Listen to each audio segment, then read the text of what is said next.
Assalamualaikum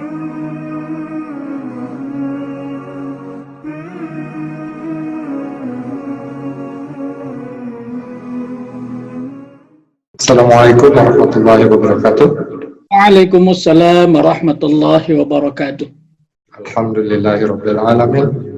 Wassalatu wassalamu ala asyrofil anbiya'i wal mursalin sayyidina wa maulana Muhammadin wa ala alihi wa sahbihi ajma'in. Amma ba'd. Alhamdulillahirabbil alamin. Nahmaduhu wa nasta'inuhu wa nastaghfiruhu wa na'udzu billahi min syarri anfusina wa min sayyiati a'malina wa yahdihillahu wa la mudilla lahu wa ma yudlil fa hadiya lahu. Asyhadu an la ilaha illallah wa asyhadu anna Muhammadar Rasulullah. Allahumma shalli ala sayyidina Muhammad wa ala ali sayyidina Muhammad. Amma ba'd. Sebagai hamba Allah yang beriman, marilah kita panjatkan puji dan syukur kehadirat Allah Subhanahu wa taala yang telah memberikan kekuatan, kesehatan lahir dan batin kepada kita semua sehingga kita dapat berkumpul di media seperti ini, media online yang mungkin pada saat kondisi saat ini udah tidak asing lagi ya Pak Ustadz ya, jadi segala macam kegiatan sudah dilakukan berdasarkan online. Sambil latihan. Iya Ustadz. Salawat dan salam tidak lupa kita kirimkan kepada junjungan kita Nabi Allah Muhammad SAW telah mengantarkan umat manusia dari peradaban hidup yang jahiliyah menuju ke peradaban hidup yang modern, yang penuh dengan kemajuan ilmu, pengetahuan, dan teknologi yang seperti kita rasakan pada saat ini. Semoga kita semua termasuk hamba yang taat yang berhak mendapat syafaat di akhir kelak. Amin, amin ya rabbal alamin. Amin. Selamat datang rekan-rekan Civitas STIMIK Bandung. Di sini ada dosen juga, ada Pak Ustadz, dosen, dan rekan-rekan mahasiswa pada kegiatan Jikaran yang biasanya kita rutin adakan ya Ustadz ya setiap Jumat. Biasanya habis Jumatan. Jadi pada saat ini jangan sampai karena keadaan seperti ini kita akhirnya lupa, kita jadi menghilangkan kebiasaan baik yang harusnya kita tetap laksanakan. Alhamdulillah kita masih bisa berkumpul pada saat ini bersama-sama kita semua di sini dalam keadaan insya Allah sehat walafiat. Mudah-mudahan kita semua juga terhindar dari wabah penyakit ini Ustadz. Ya, amin. Oke, sebelum kita memulai Ustadz, izinkan Ustadz, ini kami bacakan CV Ustadz. Mungkin teman-teman di STIMIK Bandung sebenarnya tidak asing dengan Ustadz kita yang selalu membimbing kita, mengingatkan kita untuk terus berbagi ilmu. Ya Ustadz, berbagai macam ilmu yang Ustadz sudah berikan. Nama beliau Kiai Haji Yusuf Muhammad. Minta izin Ustadz kalau salah mohon dikoreksi. Tanggal lahir Rembang atau Rembang Pak Ustadz ya? Rembang ya. 3 Februari 1961. Beliau tinggal di Jalan Pasir Honje di Kelurahan Padasuka, Cimenyan, Kabupaten Bandung. Ya. Beliau lulus dari Fakultas Syariah dan Ulumul Quran, Perguruan Tinggi Ilmu Al-Quran. Di mana ini Ustaz? Di Jakarta. Oh, di Jakarta. Ya. Pendidikan non formal beliau pesantren di Rembang, Jawa Tengah, di pesantren syariah dan Tariqih Al-Irsyad, Wadatul Talabin, dan Al-Quran Al-Mubarak. Tiga-tiganya semua berada di wilayahnya Rembang ya Ustaz ya. Ya. Saat ini beliau masih aktif untuk mengisi beberapa kajian juga, pelatihan secara spiritual buat yang saya pernah dengar dulu di karyawan PT Telkom ya Ustaz ya. Iya. Beliau juga merupakan pemimpin pondok pesantren Ma'had Darul Quran. Beliau juga pernah mengajar di Fakultas Syariah dan Fakultas Tarbiyah PT Quran Jakarta, pengajar Institut Ilmu Al-Quran Wonosobo. Ya, beliau juga sudah banyak menghasilkan buku-buku karya.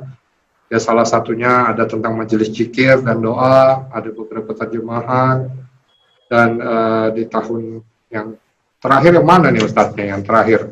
Kayaknya ada buku terakhir Ustadz yang mana nih Ustadz? Yang terakhir itu yang karakter itu. Oh, karakter. Lebih kepada spiritual capital management nih Ustadz ya? Antara lain itu. Ya, insya Allah. Oke, untuk bisa mensegerakan, mungkin selanjutnya kepada Ustadz dan mohon rekan-rekan semua tolong diperhatikan. Ini juga tim dari kami juga di sini disupport semua oleh tim dari teman-teman STIMIK Bandung. Pada Ustadz kami persilakan, mohon disimak. Nanti di pertengahan, insya Allah Ustadz juga akan menyampaikan quiz. Selain itu Ustadz, selain kita memang live di Zoom Ustadz, ya, kami juga live di YouTube STIMIK Bandung. Jadi ya rekan-rekan di sini silahkan di-share kepada teman-temannya yang dalam tanda kutip terlambat untuk mendaftar ya. Ya, karena terbatasnya kapasitas Zoom, silakan teman-temannya bisa live di YouTube-nya STIMIK Bandung. Itu informasi dari kami, Ustadz. Tolong sekalian di-subscribe. Ya, mudah-mudahan apa yang Ustadz akan sampaikan semua bermanfaat, bukan hanya kita yang ada di sini. Insya Allah juga akan bermanfaat kepada teman-teman yang menonton pada saat ini juga, dan kemudian hari nanti akan menonton kajian atau motivasi dari Ustadz. Kepada Ustadz Kiai Haji Yusuf Muhammad SQ, kami persilakan. Bismillahirrahmanirrahim. Assalamualaikum warahmatullahi wabarakatuh. Waalaikumsalam. Waalaikumsalam warahmatullahi wabarakatuh. Alhamdulillahillazi anzala al-Qur'ana hudan lil muttaqin wa arsala rasulahu rahmatan lil alamin. Salatan wa salaman ala sayyidina Muhammadin wa ala alihi wa ashabihi wa man ittaba'ahu ila yaumiddin. Rekan-rekan sekalian, para pimpinan, dosen, dan mahasiswa, serta seluruh sivitas akademika STIMIK Bandung yang saya hormati, yang Allah muliakan, layak bersyukur kepada Allah, malam ini melalui media yang ada, kita bisa lakukan kajian insya Allah dalam tema yang mungkin sekarang ini masih menjadi perhatian semua pihak, yaitu era new normal. Nah, stressing pembahasan kita akan pada disiplin kunci keselamatan. Rekan-rekan sekalian, new normal saya mendefinisikannya sederhana, barangkali sedikit bisa berbeda, tetapi sesungguhnya saya percaya rekan-rekan juga mengikuti lebih baik mungkin perkembangan situasi. Saya mendefinisikannya new normal itu adalah menjalani hidup normal dengan gaya dan cara yang baru. Artinya terjadi sebuah transformasi. Kalau kemarin-kemarin dianggap tidak normal seperti biasanya, maka kembali akan ada kehidupan dikembalikan secara normal, tetapi dengan cara dan gaya yang baru. Nah, untuk memulai cara dan gaya yang baru apapun, maka yang pertama-tama pasti perlu paradigma. Ubahlah paradigmanya, maka kemudian akan bisa berubah perubahan-perubahan yang diinginkan. Tapi kalau paradigma berpikirnya tidak berubah, maka perubahan itu akan sulit, kalaulah tidak dikatakan mustahil. Baru kemudian setelah paradigmanya dirubah, baru kemudian cari caranya seperti apa dan gayanya seperti apa. Nah, tujuan dari era new normal saya kira kita paham, tidak lain adalah supaya tetap produktif, tetapi sekaligus tetap terjaga kesehatan diri di tengah pandemi. Karena kalau tidak segera produktif, maka ekonomi akan mandek dan ini problemnya lebih besar. Tetapi kalau kemudian demi ekonomi lalu kesehatannya tidak terperhatikan, juga ada kerugian yang lebih besar lagi. Sehingga yang namanya era new normal ini memang punya tujuan di satu pihak kembali produktif dibandingkan era yang kemarin PSBB itu. Kemudian yang kedua, tetap terjaga kesehatan diri di tengah pandemi. Memang sesungguhnya rekan-rekan, kita bersyukur suasana sedikit berubah lebih baik mudah-mudahan, tetapi memang juga harus tetap bersabar. Karena apa? Wabah ini belum sepenuhnya sirna dari hadapan kita, belum sepenuhnya habis dari hadapan masyarakat kita. Oleh karena itu, sebagai seorang muslim beriman, kita cukup punya pegangan. Rasulullah Shallallahu Alaihi Wasallam pernah menyatakan bahwa ajaban li amril mu'min.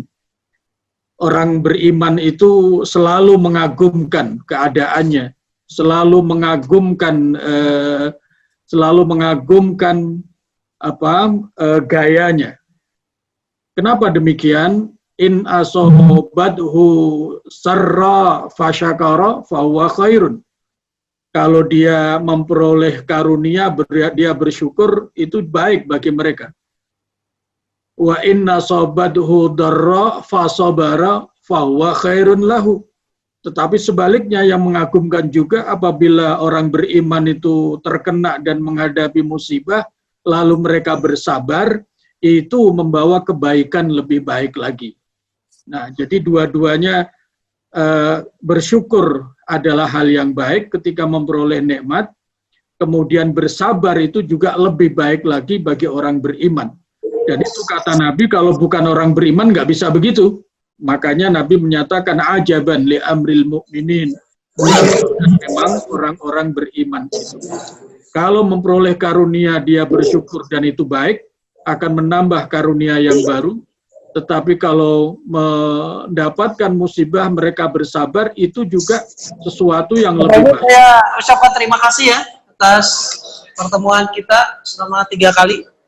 Mohon maaf bila ada. Kemudian Rasulullah Sallallahu Alaihi Wasallam yang untuk pengganti ini. Suara apa ini?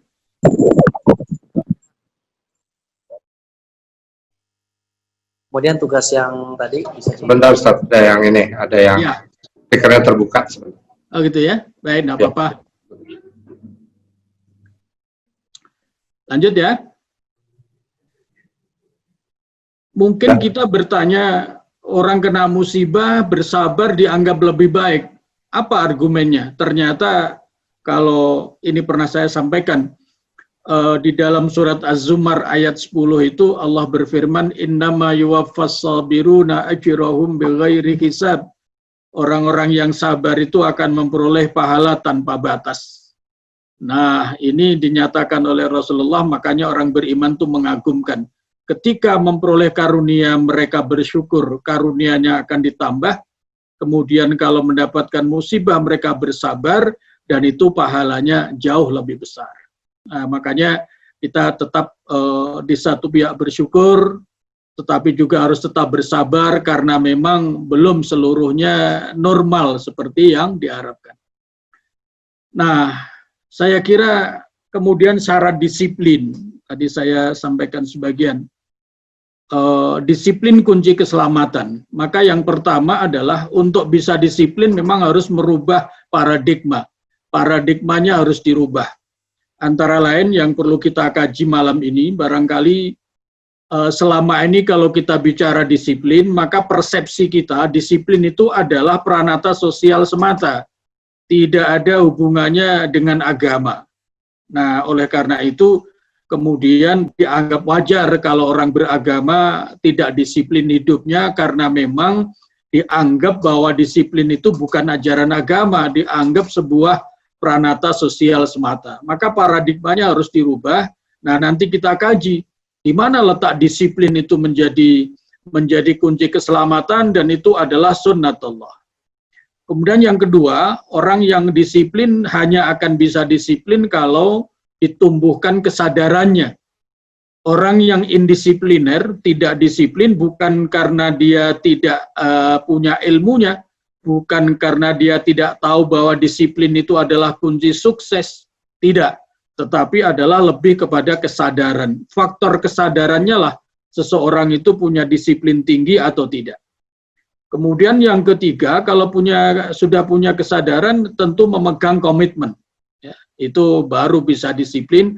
Dan yang terakhir adalah menguatkan jihad, menguatkan tekad hati. Nanti terakhir kita sambil jalan kita bahas mengapa yang namanya disiplin itu perlu jihad.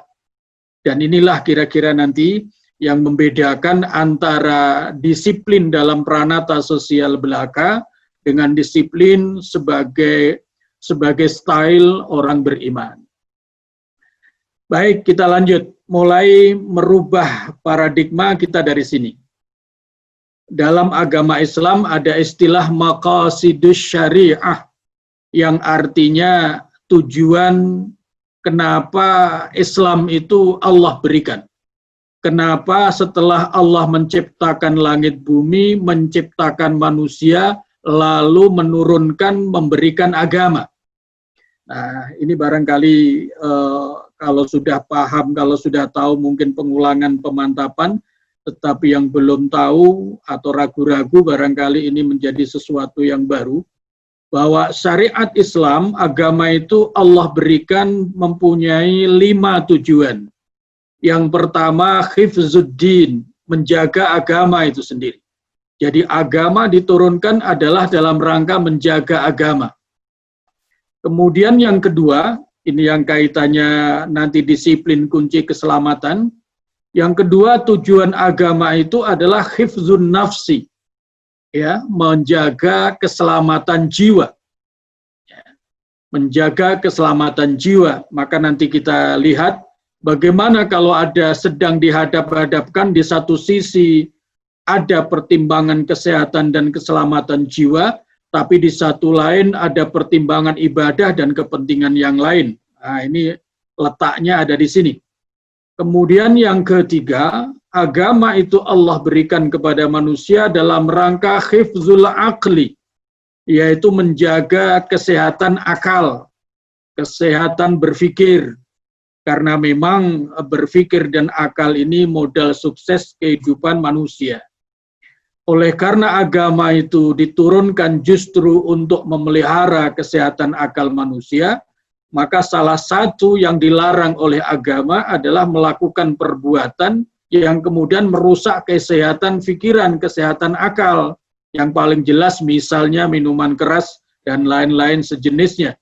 Kenapa itu dilarang? Karena itu bertentangan dengan tujuan agama, yaitu tujuan agama memelihara kesehatan akal sebagai modal kehidupan, sementara perbuatan seperti tadi itu justru merusak akal. Itu sebabnya agama melarang. Agama melarang. Jadi kalau agama melarang manusia menjauhi minuman keras, bukan apa-apa, justru untuk kepentingan manusianya sendiri. Yang keempat, agama itu Allah turunkan adalah hifzul mal, untuk menjaga harta. Jadi menjaga harta itu hukumnya wajib. Oleh karena itu meskipun harta-hartanya sendiri, milik-miliknya sendiri, tetapi kemudian kalau dihambur-hamburkan tidak berguna, tidak bermanfaat, itu dosa menurut agama. Karena apa? Agama itu justru diturunkan untuk menjaga harta. Sebaliknya juga, bahwa kalau orang mempertahankan hartanya sampai dia meninggal, katakanlah na'udzubillah ada rumah kemudian dirampok lalu pemilik rumahnya mempertahankan diri sampai tewas misalnya, itu malah tewasnya dihukumi mendapatkan mati syahid karena dia berjihad melawan kejahatan, mempertahankan hartanya. Mengapa sampai sedemikian tinggi? Karena memang agama diturunkan dalam rangka hifzul mal, menjaga harta. Yang kelima, agama itu Allah turunkan adalah untuk hifzun nasli, memelihara keselamatan keturunan dan generasi. Supaya generasi ini tidak kacau, tanggung jawabnya jelas antara orang tua dan anak, dan seterusnya, maka harus terjaga kebenaran keturunan, sehingga perbuatan zina dilarang dan lain-lain, karena itu adalah merusak keturunan, merusak generasi. Nah, rekan-rekan sekalian, Bapak Ibu dan saudara-saudara sekalian, para mahasiswa, itulah lima hal yang disebut 5 tujuan syariat Islam atau 5 maqasidus syariah. Seluruh peranata syariat Islam tidak akan keluar dari 5 hal ini. Nah, ini dengan demikian mudah-mudahan kita menjadi semakin luas, karena Al-Quran menyerukan ya ayyuhallazina amanu dkhulu fis-silmi kafah, masuklah Islam secara keseluruhan. Nah, supaya bisa keseluruhan, seluruh kehidupannya di-cover oleh agama, maka kita perlu paham 5 tujuan syariat Islam. Nah, oleh karena salah satu tujuan syariat Islam itu adalah hifdzun nafas, memelihara keselamatan jiwa, maka kemudian agama juga bicara kesehatan. Nah, agama bicara kesehatan. Dalam pandangan agama, kesehatan itu punya 2 makna. Yang pertama, sehat. Kesehatan itu sebagai karunia Allah. Karena sebagai karunia, maka wajib disyukuri. Yang kedua, amanah itu kesehatan itu sebagai amanah. Di samping sebagai karunia juga sebagai amanah. Maka sebagai amanah kesehatan itu wajib dijaga. Nah, inilah paradigma yang harus dipahami. Persepsi kita harus ditata bahwa kalau badan ini sehat, maka ada 2 makna. Satu adalah karunia Allah yang wajib disyukuri. Yang kedua, kesehatan ini adalah amanah Allah yang wajib dijaga. Kalau demikian, menyia-nyiakan amanah, tidak dengan baik menjaga kesehatannya, berarti itu mengkhianati amanah Allah. Khianat terhadap amanah pasti merupakan dosa, dan akibatnya luar biasa. Nanti kita lihat. Syarat mensyukuri karunia. Yang pertama tadi bahwa kesehatan itu sebagai karunia Allah yang wajib disyukuri. Bagaimana caranya supaya kita benar-benar dianggap mampu bersyukur atas karunia, termasuk di dalamnya adalah karunia kesehatan. Syarat bersyukur itu 3. Yang pertama, beriman dalam hati bahwa karunia yang kita terima ini adalah pemberian Allah Subhanahu wa Ta'ala. Selain Allah, sifatnya hanya perantara belaka. Ya. Tetapi karunia ini apapun wujudnya, badan sehat, uang banyak, kuliah lancar, dan lain-lain, itu meskipun ada interaksi manusia, tapi hakikatnya semua karunia itu Allah yang memberikan. Mengapa manusia tidak akan berbuat baik kepada orang lain apabila Allah tidak gerakkan hatinya? Maka hakikatnya yang menggerakkan kebaikan sehingga datang karunia pada diri kita itu adalah Allah Subhanahu wa Ta'ala. Yang kedua, syarat orang bersyukur itu mengucapkan Alhamdulillah. Setelah hatinya beriman, merasakan, menyadari betul bahwa sang pemberi karunia ini adalah Allah. Seandainya Allah tidak menggerakkan hati orang lain, orang itu tidak akan berbuat baik kepada kita, maka kemudian kita ucapkan Alhamdulillah. Segala puji bagi Allah. Secara lahiriah memang yang berbuat baik manusia, tetapi yang menggerakkan orang itu untuk berbuat baik kepada kita, sehingga kita menerima karunia itu adalah Allah Subhanahu wa Ta'ala. Nah, ini nanti lahir akhlak. Ya, lahir akhlak. Apa akhlak seorang muslim yang baik? Bagaimana akhlak seorang muslim yang baik? Apabila dia menerima sebuah kebaikan dari orang lain. Caranya, akhlaknya, etikanya adalah katakanlah menerima bonus dari kampus, katakanlah menerima hadiah dari seseorang. Maka pertama-tama yang kita ucapkan adalah Alhamdulillah. Nah, kenapa Alhamdulillah? Karena hakikatnya yang menggerakkan seseorang untuk berbuat baik kepada kita adalah Allah Subhanahu wa Ta'ala. Tapi tidak cukup Alhamdulillah. Karena memang agama juga mengatur hubungan manusia, dan ada orang yang Allah gerakkan untuk menyampaikan sesuatu yang menyenangkan kita, maka segera susuli ucapan terima kasih. Ya, ucapan terima kasih. Sehingga kalau mendapatkan sesuatu, akhlak yang baik adalah pertama, alhamdulillah, terima kasih. Itu akhlak yang baik. Ya. Yang ketiga bahwa syarat bersyukur itu menggunakan karunia yang Allah berikan sesuai dengan sang pemberi karunia. Apapun karunia yang Allah berikan, maka maksudnya tidak ada lain supaya dengan karunia itu bernilai ibadah. Ya, bernilai ibadah. Sehingga dengan demikian kalau orang memperoleh karunia, katakanlah rizki mendadak yang luar biasa, tiba-tiba dia mengadakan syukuran, bunyinya memang syukuran, tapi kemudian di dalam syukuran itu ada acara yang melanggar agama, maka sesungguhnya itu tidak bersyukur, ya, tidak bersyukur karena menggunakan karunia Allah untuk hal-hal yang justru dilarang oleh Allah Subhanahu wa taala. Itu sebabnya dalam agama syukrun nikmah tamamul khidmah. Cara mensyukuri nikmat Allah yang benar adalah dengan meningkatkan ibadah. Ya, dengan meningkatkan ibadah. Nah, berkaitan dengan kesehatan, apalagi kesehatan itu merupakan salah satu modal sukses hidup atau ibadah. Ya. Kalau saya sebut ibadah, maka berarti keseluruhan aspek kehidupan itu memang hendaknya bernilai ibadah. Karena apa? Di dalam Al-Quran, surat Az-Zariyat ayat 56 itu kita sudah hafal. Wa ma khalaqtul jinna wal insa illa liya'budun. Tidak aku ciptakan jin dan manusia kecuali untuk beribadah. Maka salah satu modal sukses ibadah Allah berikan juga, yaitu yang namanya kesehatan. Ya. Jadi sehat itu modal sukses ibadah. Oleh karena itu cara mensyukuri kenikmatan berupa kesehatan dengan cara meningkatkan ibadah kepada Allah Subhanahu wa taala. Nah, ini mulai masuk rada dalam. Tadi saya sampaikan bahwa tujuan agama adalah menjaga keselamatan jiwa. Oleh karena itu, kesehatan itu mempunyai dua makna.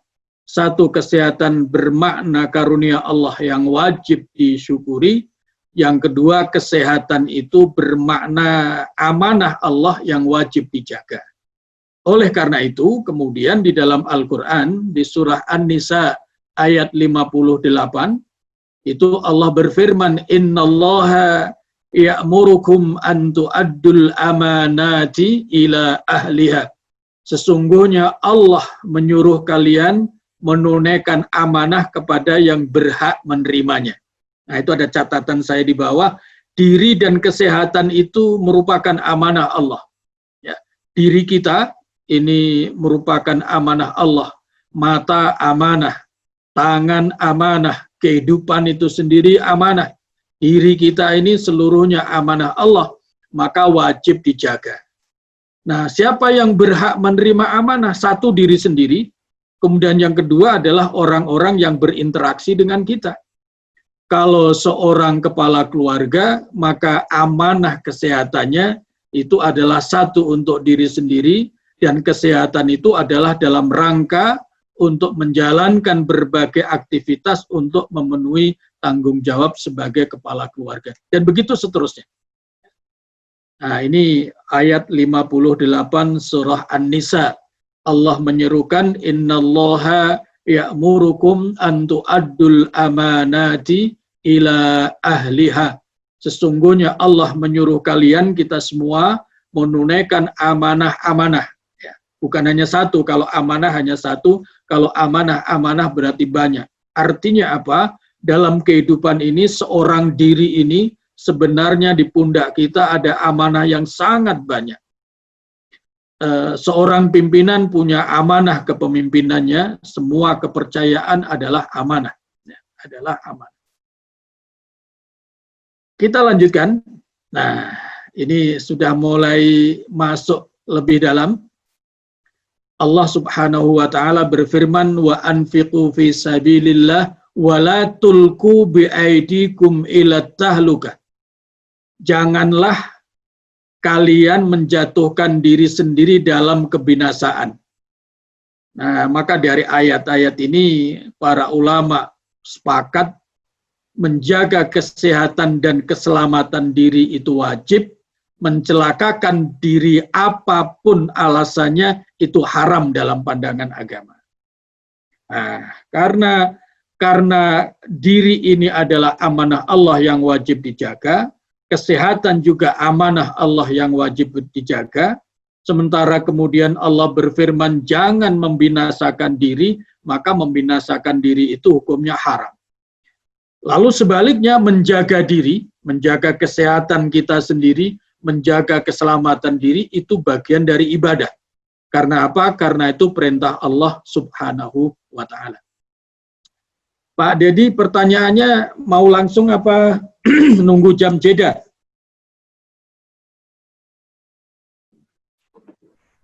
Lanjut aja Ustadz, mungkin nanti kira-kira jam 11:30 Ustadz, biar kita langsung pertanyaan. Setelah itu nanti baru kita lanjutkan sesi tanya jawabnya Ustadz. Baik, ya. Konfirmasi, saya menyampaikannya terlalu cepat nggak? Aman Ustadz. Aman ya? Baik. Ya, apalagi slide-nya bagus, tampilannya besar. Kita membacanya jadi nyaman. Baik. Mudah-mudahan bisa terbaca ya. Mari kita lanjutkan. Ini ayat ini penting. Wala tulqu biaidikum ilat tahlukah. Jangan menjeburkan diri dalam kebinasaan. Ini apapun alasannya, kalau sampai melakukan sesuatu, apakah sesuatu itu berpikir, apakah sesuatu itu melangkah, apakah sesuatu itu merupakan aktivitas, kalau sampai itu berakibat mencelakakan diri, maka hukumnya haram dalam pandangan agama. Sehingga ujung ayatnya itu wa ahsinu, berbuat baiklah kalian. Nah, berbuat baik yang pertama kali untuk siapa? Tentu saja untuk diri sendiri. Karena di ayat lain nanti bisa dibaca ku anfusakum wa ahlikum nar. Peliharalah dirimu. Nah, jadi kalau Allah memerintahkan agar kita memelihara diri, maka perbuatan baik pertama kali alamatnya adalah kepada diri sendiri. Innallaha yuhibbul muhsinin, sesungguhnya Allah menyintai orang-orang yang berbuat baik, termasuk orang-orang yang berbuat baik pada diri sendiri. Nah, kalau dalam tasawuf, itu ujung ayat itu menjadi kajian penting. Innallaha yuhibbul muhsinin. Sesungguhnya Allah Subhanahu wa Ta'ala menyintai orang-orang yang ihsan berbuat baik, termasuk berbuat baik utamanya pada diri sendiri. Nah, ini kalau dalam tasawuf kemudian muncul kaidah memperbaiki diri itu bisa menjadi jalan untuk memperoleh mahabbah, kecintaan Allah Subhanahu wa Ta'ala. Nah, memperbaiki diri ini aspeknya banyak sekali. Memperbaiki diri dari sisi kesehatan fisik, memperbaiki diri dari sisi kemampuan ilmunya, itu semua dalam rangka memperbaiki diri. Nah, orang-orang yang melakukan hal-hal begitu, itu orang-orang yang dicintai Allah Subhanahu wa Ta'ala. Dalam kaidah tasawuf, barang siapa yang ingin mendapatkan kecintaan Allah, maka lakukanlah hal-hal yang dicintai Allah. Nah, sehingga kaitannya dengan ayat ini, memperbaiki diri itu bisa menjadi jalan untuk memperoleh mahabbah Allah. Kalau dalam tasawuf begitu, memperoleh kecintaan Allah Subhanahu wa Ta'ala. Nah, lanjutannya kalau seseorang sudah memperoleh kecintaan Allah, orang yang cinta itu rela mengorbankan segalanya, jangankan punya kelebihan, punya keterbatasan pun kalau yang namanya cinta itu mampu akan mengorbankan segala-galanya. Contoh orang tua, karena alasan cintanya kepada anak, maka apapun dilakukan. Itu manusia. Inginnya adalah memberikan solusi segalanya kepada anaknya, alasannya karena mencintai anak. Nah, apalagi Allah Subhanahu wa Ta'ala yang maha tidak terbatas, maka kalau sudah jatuh cinta kepada hambanya, maka tidak ada yang tidak selesai. Semuanya akan mendapatkan solusi terbaik. Nah, ini rahasia mahabbah dalam kajian tasawuf. Nah, salah satu cara untuk memperoleh kecintaan Allah adalah memperbaiki diri. Itu di dalam surat Al-Baqarah ayat 195. Maka Allah cinta kepada orang-orang yang menjaga kesehatannya. Allah cinta orang-orang yang selalu menjaga keselamatan dirinya. Apalagi di tengah-tengah pandemi wabah yang seperti sekarang ini. Itu luar biasa kemurahan Allah Subhanahu wa Ta'ala. Ada yang lebih mendalam dalam Al-Quran itu. Bapak Ibu mungkin ingat kisah kurban. Sesaat lagi akan kita laksanakan. Kisah kurban itu adalah sesungguhnya Nabi Ibrahim diperintahkan untuk menyembelih putranya Ismail sebagai kurban, menunjukkan kedekatan dan ketaatannya kepada Allah Subhanahu wa Ta'ala. Perintahnya datang dari Allah, yang diperintah Nabi Ibrahim dan Ismail, dan dua-duanya patuh. Tapi apa yang terjadi? Yang terjadi adalah ketika kedua-duanya sudah siap, Nabi Ibrahim sudah siap dengan pisau tajamnya, Ismail sebagai seorang anak sudah menyatakan kerelaannya akan dikorbankan bapaknya, maka di dalam surat As-Saffat ayat 103 itu digambarkan oleh Allah. Falamma aslama wa tallahu lil jabin. Ketika keduanya telah berpasrah diri, Ibrahim membaringkan anaknya di atas lubang penyembelian, maka kemudian wa nadainahu ayya Ibrahim, ternyata Allah meralat perintahnya. Tidak jadi Ibrahim, saya sudah membuktikan engkau telah memenuhi perintahku. Tapi jangan laksanakan menyembelih putramu dan saya ganti dengan domba yang besar. Nah, apa maknanya Bapak Ibu sekalian, ini penting. Maknanya adalah jiwa manusia tidak boleh dikorbankan atas nama apapun, termasuk atas nama agama. Nah, ini satu pelajaran yang penting. Oleh karena itu jangan kemudian heran apabila ada fatwa ketika wabah sedang melanda, aktivitas masjid dihentikan. Nah, orang yang kurang ilmu akan mengatakan, loh ini seolah-olah kok lebih takut kepada wabah daripada ibadah kepada Allah. Nah, ini menunjukkan komentar kurang ilmu.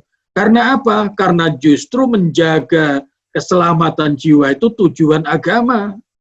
Al-Quran memberikan pelajaran sejarah yang sangat penting. Kurban itu perintah Allah. Nabi Ibrahim sudah siap dan ikhlas, tapi Allah melarang dan kemudian mengganti dengan domba. Ini punya pelajaran penting bahwa nyawa manusia, jiwa manusia tidak boleh dikorbankan dengan kepentingan apapun, termasuk kepentingan alasan ibadah dan agama. Seandainya jiwa manusia boleh dikorbankan atas nama ibadah dan agama, maka Allah Subhanahu wa Ta'ala tidak akan meralat perintahnya.